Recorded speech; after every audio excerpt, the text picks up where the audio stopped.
Welcome to the first surreal evening.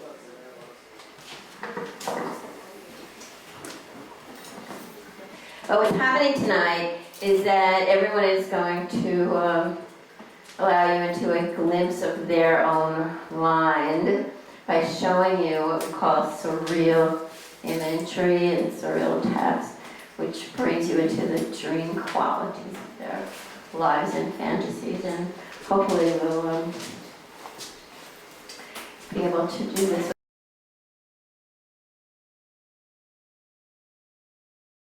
This is a collaboration that I did with Heide Hatry, whose flowers you're going to see behind us. And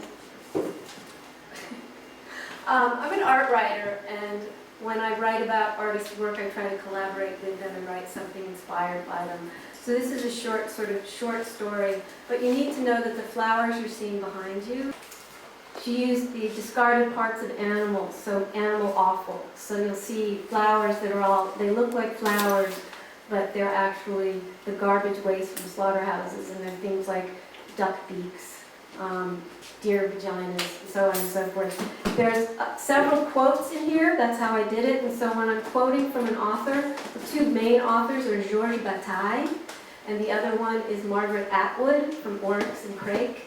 And when those quotes are being read, because they're read as characters, she'll be holding up the name to go along with it. There's one other person named Sarah Penzance. Okay, thank you. Can we go?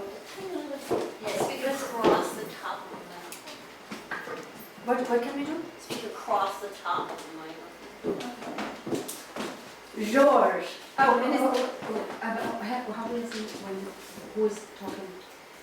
Just see the G, At the end. Yeah, I thought you did. And Georges Bataille means battle, obviously, and so it starts off, Georges perpetually at battle, and Margaret, the woman in the woods, walk hand in hand through a decrepit parking lot. He has his pet flower, Bacteria, an old breed, petal head and stamen tail on a leash. It waddles awkwardly, not quite like a plant or an animal. Georges turns to Margaret and says, as much as I'll miss her when Bacteria starts wilting, I do look forward to replacing her. I spent a lot of money on the breeder, but she's from the old school, over-cultivated, so her windpipes are so thin she can no longer breathe on her own. But you must worry about her. At night she lives on a respirator, but in the daylight there is no longer such need.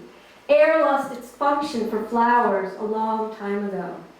But as much as I love my pet flower, I'm sick of her obscure vegetal resolution. Which reminds me, he pulls a small bundle of bubble wrap from his jacket pocket. She looks at him with tears in her eyes.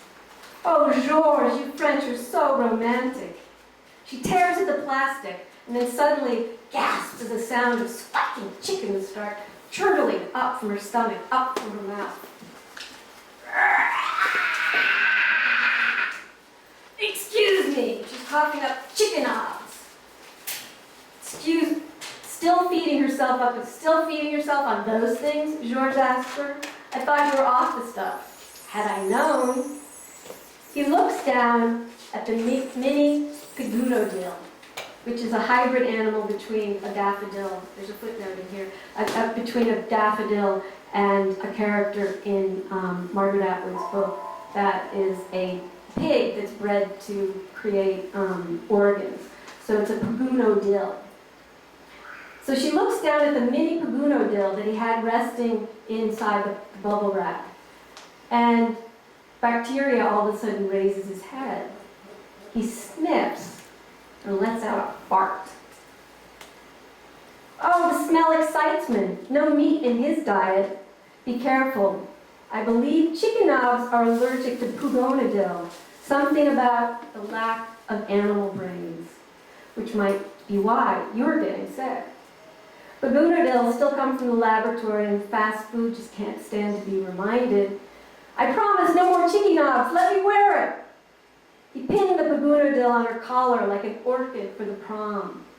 She blushed and sighed with sentimental satisfaction. The smell? Asked George. She nods. It's dying, isn't it? And smiled at him with delight. Of course, I wouldn't get you anything but the best. But that is a nauseating banality. Love smells like death. What are you getting at, George? Simply this: the most admirable flower would not be represented following the verbiage of the old poets as the faded expression of angelic ideal, but on the contrary, as a filthy and glaring sacrilege. In fact, fat orchids are plants so shady that one is tempted to attribute to them the most troubling human perversions. But it's no longer a plant, George.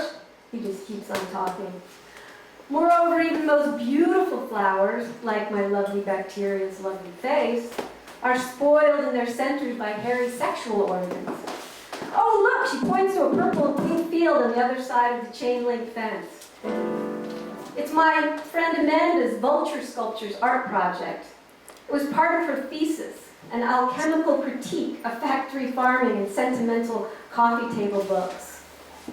The idea was to take a truckload of large dead animals to vacant fields or the parking lots of abandoned factories, use them to spell out words, and photograph them. But there are no abandoned factories anymore, only increased productions. That's why she was never able to get a grant to use a parking lot. She ended up having to use earth. Earth is where the roots are, the perfect counterpoint to the visible parts of plants. They love rottenness, just as leaves love light. Did you picture the part that extends below the ground? The rhizosphere, where plants and microorganisms communicate and exchange services. Above ground, the plant gets carbon dioxide and sunlight. Everything else in it needs to come from the soil. Distinct mixtures of soil and climate determine what will grow in any given part of the world. The French call this terroir, the singular micro-ecosystem of soil, climate, and method that makes one's farmed wine, cheese, or sausage taste different from that of the neighbor. I'm sorry, I meant to say soil. Soil is undervalued because it is often mistaken for dirt, its zombie carcass. The new system of value will be based on living soil. The unit of currency will be called the soil herb, and it will replace the petrodollar. The physical nature of the soil herb both evokes and denies the possibility of coinage. If currency as we know it is the ultimate deterritorialization, the soil herb's value is inherently territorialized. At this point, bacteria began to kick up large clods of black soil, shaking her outsized petal head until her collar fell off. Snortling and humming, covered with the living soil, she leapt onto Margaret, and with her aroused sex organs, bacteria grabbed the pigunodil from Margaret's collar. Although stiff with age and almost too fat to move, she ran with it through the fence into Amanda's project, pigunodil blood dripping from the hairs of her sex organ mouth. Let him be, maybe it'll kill him, said George. And no waste, every part is used. It's sexy. She understands sex. The primordial form of sex is one organism ingesting, but not digesting the other. The undigested continues to live now inside the other. A radical intimacy ensues. George looked at her with intensity. But I ask you, Margaret, what about the disconcerting gesture of the Marquis de Sade, locked up with madmen who had the most beautiful roses brought to him only to pluck the petals, toss them off into a ditch filled with liquid manure? In these circumstances, doesn't it have an overwhelming impact? She didn't respond. She just took his big toe, put it in her mouth, as bacteria's eyes bulged like aculeated bulbs. She lay digesting the pigunodil among the wilting stroats and griders, farm cat roses and organic bull's ball, of Amanda's obsolescence art project.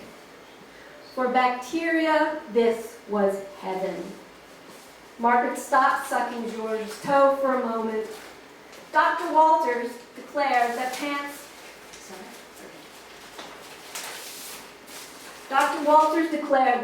were capable of love and that they had memories, implying that they might also hold a grudge, as lovers do.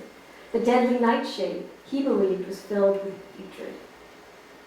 Thank Lady Alchemia. With all these new transgenic forms, we don't need those. He then took her big toe into his mouth as she returned his to hers. The aroma of sex and death and bacteria sparks fumigated the area around them with gorgeous symbiosis. Life was as it should be.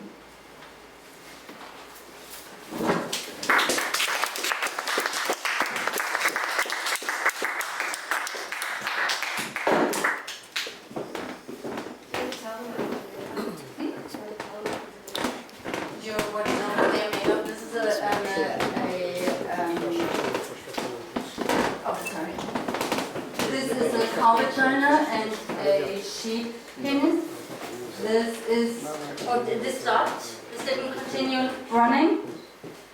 Just for the last 5 minutes. Yeah, I ran through every photo Oh. and kind of ended here. Which is what? That is a cow vagina, the outside, yeah. I can, you know what, I can just do this again, maybe.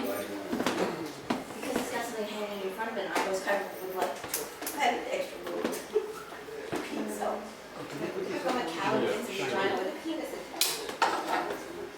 Yes. Can't just have it in fantasy. That's the cow vagina on the left. On the left, there is What is it? What it? cow vagina and the penis is hanging out. I mean, it's the, they are, I made all these flowers out of animal parts. And I photographed them. This are this is supposed to be an orchid, and these are big ears. And I placed them all in nature in a way that these are beaks of ducks, these are beaks of chickens, and shark fins in the middle. And I made them so that they would look like real flowers, but that you wouldn't, that you, in the first place, would just think these flowers you're looking at, but I'm kind of addressing the use and abuse of nature, and we completely we eat these animals, and we are basically not thinking about what we are doing, and we and these material I use are the waste products of the slaughterhouse. So no animal is killed for my projects, but I kind of use the material which is left over so that the animals didn't just die for nothing. These are sculptures. Yeah, these are sculptures. But you use them as photographs. My new book will come out. It's called Not a Rose, and it will include all these images of flowers. These are, for example, the tips of duck tongues. These are tongues of clams. These are the tongues of deers and blood clots. Sorry, I just wanted to. These are corns of chickens. These are mouths of clams. These are the claws of clams. These are also corns of chickens, 11 chickens. These are just intestines of a sheep. These are the eating tools of a lobster. And in my book, Not a Rose, I have invited 101 writers to address this question of flower, to talk about why we love flowers, why we use them as we use them, why they console us, why we use them for dinner parties or funerals, or what our relationship to flowers is, but as well more in a more general way, how we just how we treat, use, abuse nature. And I have not invited, as in my previous books, normal writers or poets, but people from completely different fields. So I have invited a philosopher, an astronomer, a psychologist, a philosopher, an anthropologist, or whatever.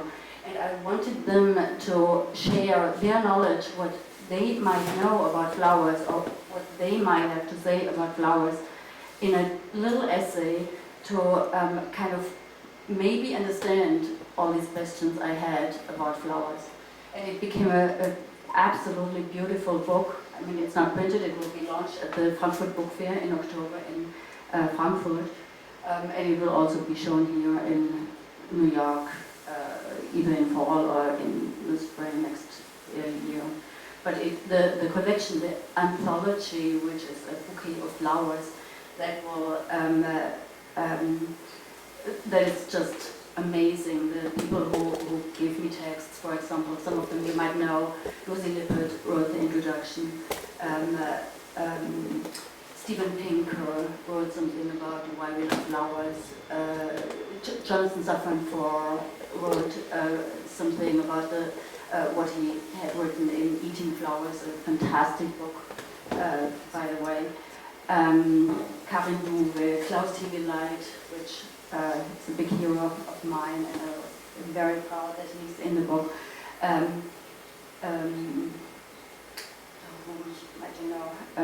Donna Haraway, Thyrza's piece, which he read here, is in the book. It's a little bit different than most of the pieces. It's a completely different take, the most surrealistic take. But I was quite open to what people would come up with. And it was not only essays, but in general, it was short essays of, for example, a neuroscientist wrote about the function of smell. Smell is very much connected to flowers, or why we might not know. Somebody else explains that the smell is a part of, or the smell in flowers is mainly happening when the flower is actually dying. So all these things are somehow connected through, or just everything has to do at the core with flowers or with what I'm doing. A lot is about deception, because I'm kind of deceiving the people with the technique I use and so on. So if you want to be informed when that show will be in New York, or when you want to be informed about the book, or if you want to pre-order the book, you can just look on the program and Google my name, go to my website, and there is a store, and there will also be in future the upcoming shows or events.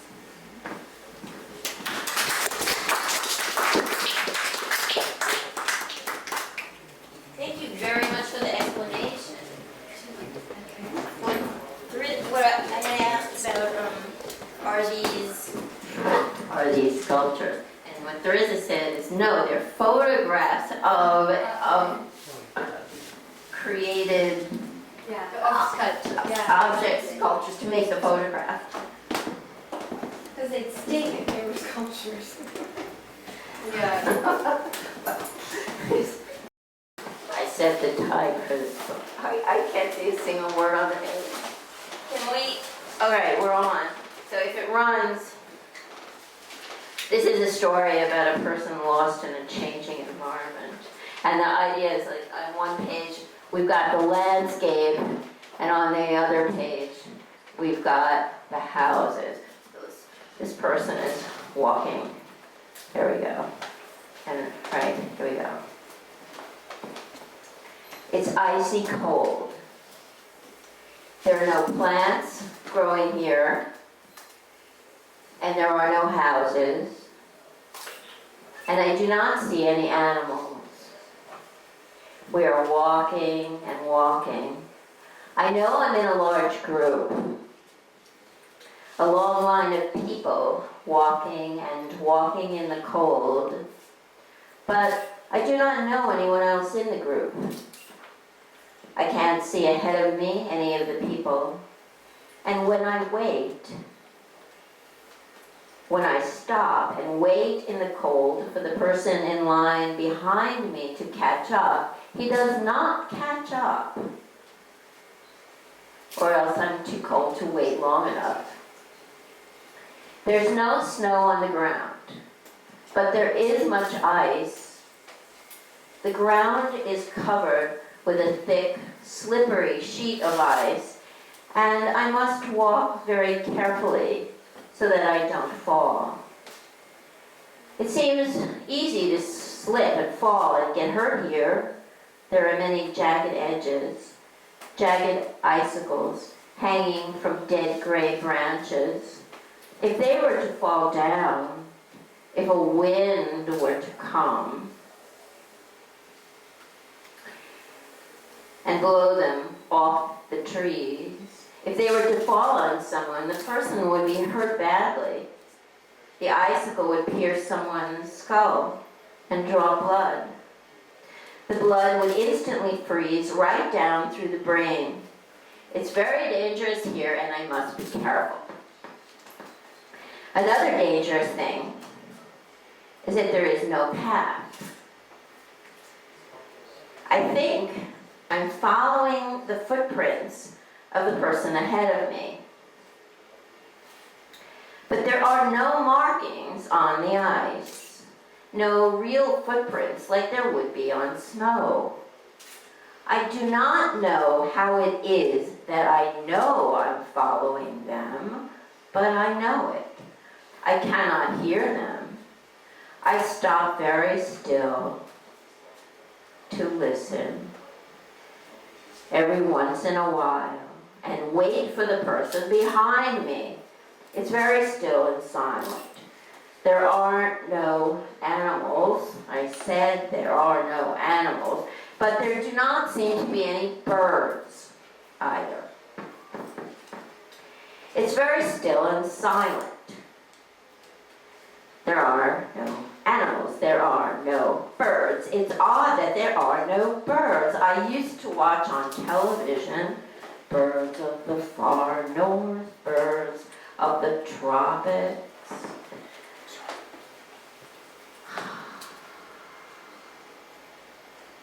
Birds of the cities, birds of the marshes. Everywhere, no matter what the climate, there are birds, and that is what makes this place so strange. There are not even any birds to make it seem real. When I look behind me, I do not see the next person, and I think that I might have gotten lost. Lost from the group of people I am with. I look for landmarks and references. I might remember if I have to walk this way again. There are no landmarks or reference points.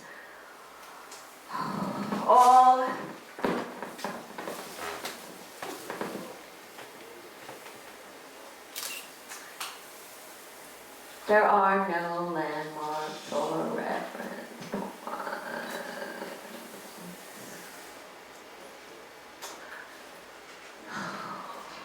Everything is gray. Everything's an icy blue gray.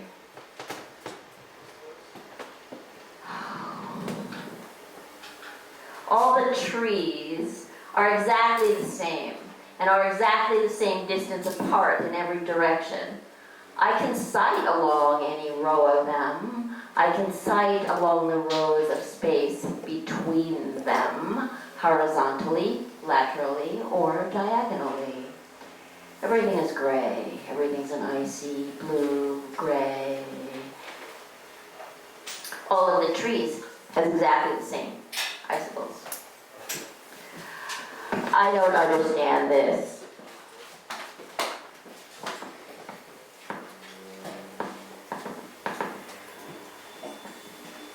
We were not in the forest at the beginning of our walk.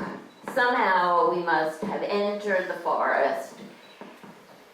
And while we were walking, perhaps while I was daydreaming or thinking of somewhere else, perhaps somewhere not so frozen as this, I realized that because the trees are in a straight line, I could follow my path back to the next person behind me. I followed the trees back for a while. It is very cold and very silent. The ice is very slippery, and so I must be careful. My boots are very slippery on the soles. The soles of my boots are made of glass, a thin orange piece of glass glued to the bottom of my boots. I had better not walk in these boots any longer, or they will make me fall soon. The rubber has turned to glass. It was rubber. It must have been, wasn't rubber. It wasn't rubber. It must have been plastic. The plastic has turned to glass because of the cold. I remember a television program about plastic turning to glass because of the cold. Or maybe it was rubber. Well, it must have been pretty cold to do any such thing. Margot! I keep walking back along the same line of trees. I do not find the person behind me, and although I have followed along the same line of trees, I do not think that anything looks familiar. The trees must have been planted along a curve of the earth. They looked straight, but they weren't.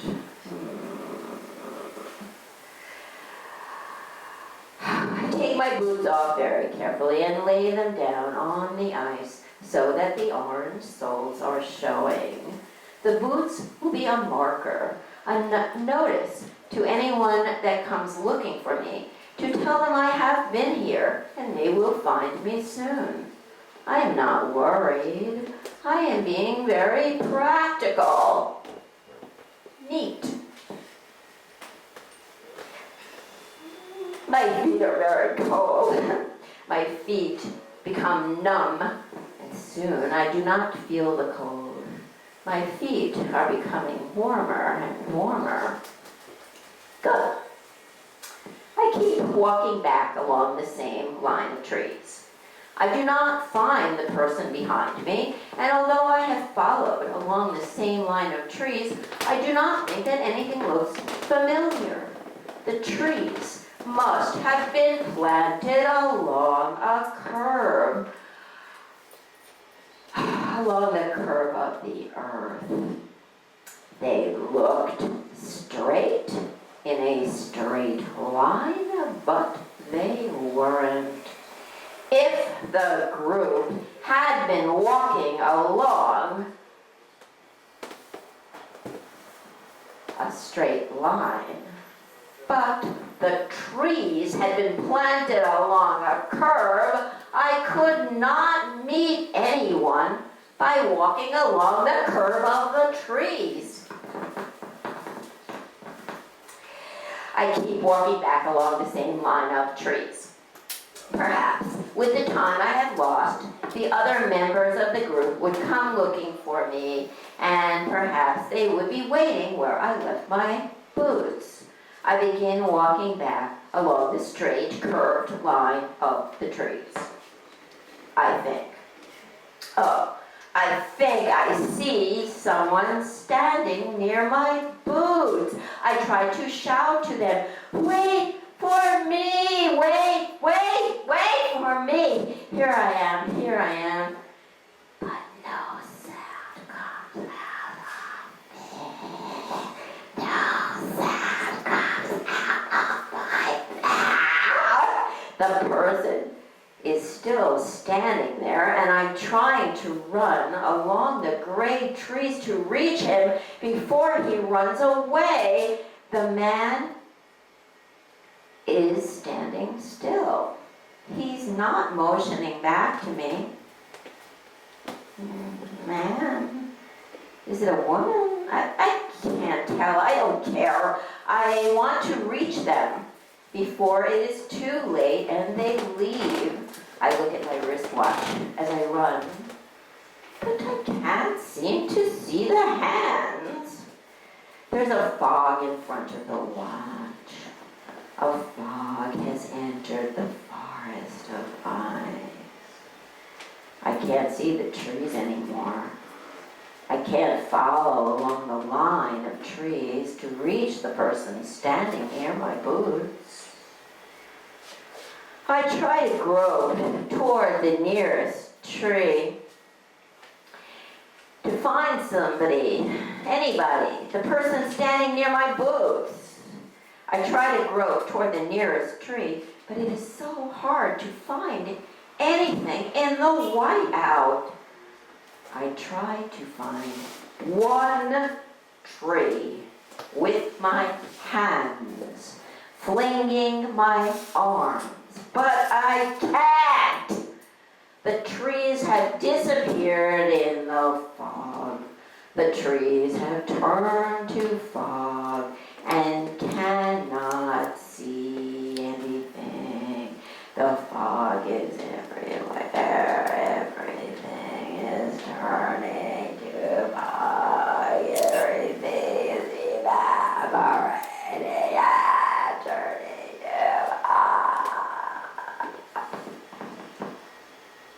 I drag at my coat. I take off my coat and hold it over my arm very daintily. What if it becomes cold again? I'll need my coat if it should become cold again. It's a feather coat, a goose-down parka, very warm and lightweight. I can carry it, a goose-down parka. It's very expensive. It's getting heavy on my arm and I throw it away. The fog swallows it up. I take my shirt off and throw that away too. My underpants are sticking to me. They slid on my crap and are sticking to me. I don't need them. There's no one around.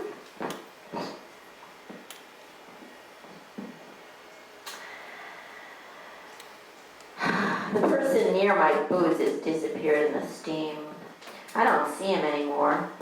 He was a man. Yeah, I'm sure it was a man. It was my father. My father had come out to get me, to find me, and to bring me home. But he became lost in the steam. I am naked. And I don't know where I am. I think I'm lost. I can't remember what the leader looked like. I can't remember the purpose of the walk. Who was the leader? I'm naked, don't know where I am. I'm lost. Was the leader a man? I don't know. A woman? I can't remember. I don't know. I'm lost and very tired. It's all this heat, this humidity. That's what's making me so tired. There's no air to breathe. I'm very heavy. It's very quiet. And if I wanted to, I could fall asleep. I could fall asleep without any trouble. That's what I'll do. I will lay down and sleep for a while. Just a little, a short time. Someone's sure to find me soon. Soon the fog will lift. There's not much else I can do now.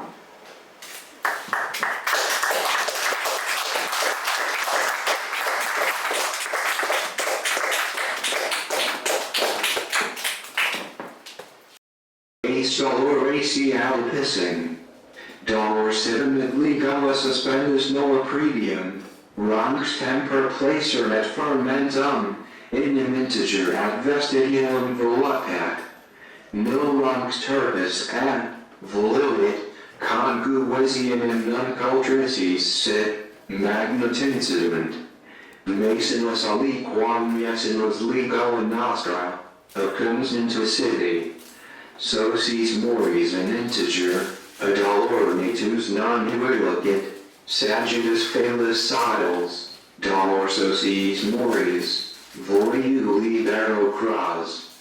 Interdum at adjet habitas elementum ipsum provus porter class, without epissing, a liquid sade actor, imperdiat erca perdium capitis libero dice, and meras nimble, voluptat necbulantis velio, temporis solaris nec, ac doloris iatapissin amibibendum millum, massa lapis moles tai ud libero nec, diamet, ferretris annals eget, fugidum corpor in tempore egenit vitae, moris predium eget elegit, lactus incident, porter malis imperdiat libero senectus pulvinar, adium moles tai moris ringala eget laurit, vahicula elahi fen, repel laborci eget erat et simcum, altricis solicitudinem life dolor mellum erat, milleswara elio ac, constituer arca ipsum ornabulentis vahicula, in vahicula dium, orner magna ferentilis visirissus, justo fermentum id, malmisuata elahi fend, torder moles tie, effusible, et moris et suspendus, neo aliquam faci passat epissing, vita muse in, visi matis leo socific nec amit, nol fermentum temper aca, olguin elahi fen, and quest habitas vestigium ipsum socifit, down collectus turpis handrer integer laurit, fugia dolor licid et visi, possumer volquas fringilla, montes et nitus adipissing placer et constituere nunc, non libero nam dolor, nascitur quesut, juristic libero odio sit tempus, ac in et filis convalis, palentesque dignissimum con modo, nec turpis dignissim torquin, laur minorci in the act antenet juror, dolor sit, sed moris dies, quesum in mood, cursus dolor in arca explicado legala, quest natus moris sed nulla, in ac sed vahicula, palentesque ulica volum vitae altricis, vitae vahicula laubertis, ultracis moles tai libero dignissimit moris, mus nec tempus lor m, lacinia vestigium nec elementum, sapien et occulati suspendisit, eleved, et prosumer volpendulus orcis eporci, curuliter eciem filit hacilis non, et lor m, specific voluptat, sit volpitidiu lutus, handrer illit vitae getter bis moris, ipsum tal lus moles tai lor m imperdiat constituere, quam midunc, sed voluptat, morbi nonum nunc, specific moris quisquam fos vestigium, id cornel, actor libero, hacilis moris ipsum, let ora lasania sed ipsum phalis eros, orcis senectus quis morbi nulla amit, five verba fos urina, ut visi, metus calangu, dolor dignissum, legal eget vanitas placer et lectis altricis, specific urina, imperdiat bilentis eget volquisc, eciem inim orci moris nulla vanitas se, adipissing dolor vestibulum ordinary et orchi, nec dolor aliquam moles tie. Malistrata quis, each stas quis, wizzy, donec ac sapien, ut orchi, dice altrices, me tusa fugiit orbitor, dolor moris convelis et, quis metis lacus legal eu agu, sed facile Isis, mori lor me, tristic vitae, saddles eget, handrerit erat, vestibulum eget pudras vitaeros ornere adipissing, vivim ius nequam, integer vestibulum molesquam libero, sed vacilla fermentum leo, in condimentum, noem lisiarca, sucipificature, vestibulum memper diet nonemisum, vivim ius sidimit erat nec turpis tempus consequat, pros et molesquata, donec vitae dolor, donec et lacus ac me vacilo vivendum, donec fugit tempora lethero, namut, massa, masonis vitaenti, et lacus aliquam handrerit, curvatur nunc eras, ius martin, convelis at, vacilla sapiens acature posuer, eras moris dignissum diem, predium sed pizza sepit, adium condimentum puras, in consultature pro and sapien.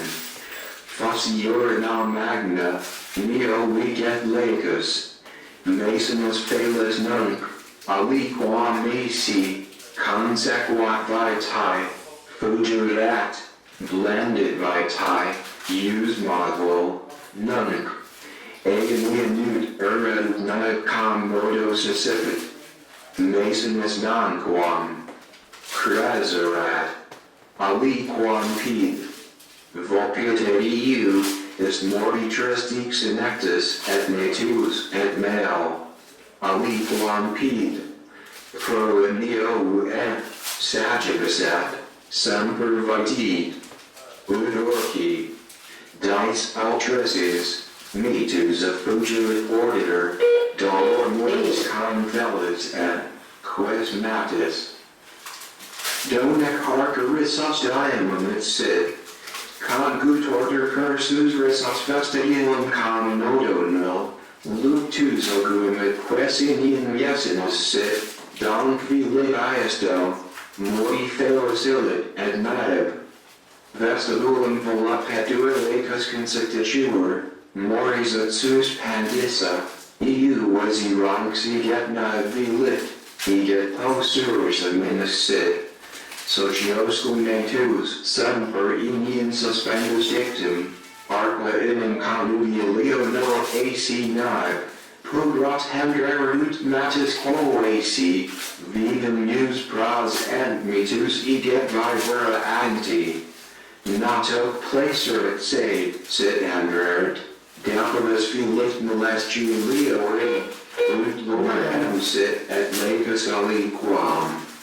Sans noa anti-actor, except Yuri Wizzy, dolor lasinia dignissum eros condimentum dispilentus, sades lacus nunc, fugirat, in orci legalis occipit luctus, se dolor life and aliquam dui, ut diem mores, solicituit sema lacus tempus, ut facile Isis antiinduaci suscipit, turpis voluptatem donc, fos suspendus, quasi luctusum majorina temperum sit, cras voluptat matis hasolus justo matil sed, orneo fugilis gravio nunc pras ent, quam ac legal risus lectus capillus, nunc lectus vilit, vol placer et orneo, vestibulum intelligence nam,